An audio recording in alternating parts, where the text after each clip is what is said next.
I assure if you try this recipe once, তোমরা একবারে কিন্তু থামতে পারবে না। So let's begin!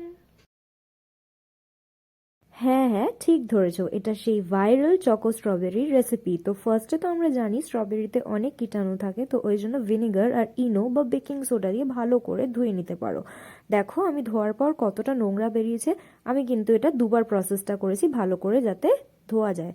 তারপরে আমি একটুখানি ডাবল বয়েলের মেথডে চকলেটটা বয়েল করে নিয়েছি। তারপর একটা কাচের গ্লাসে এরকম স্ট্রবেরিটা পিস পিস করে কেটে and the most satisfying part, ওই মেল্টেড চকলেটটা ওর উপর দিয়ে দিয়েছি। আর দেখো কি সুন্দর দেখতে হচ্ছে। প্রায় আমি ইনস্টাগ্রাম ফেসবুকে দেখে দেখে আমারও ইচ্ছে ছিল এটা একবার ট্রাই করার। এটা ট্রেন্ডিং এ ছিল, তাই অনেকদিন ধরে আমারও ইচ্ছে ছিল। So let's see.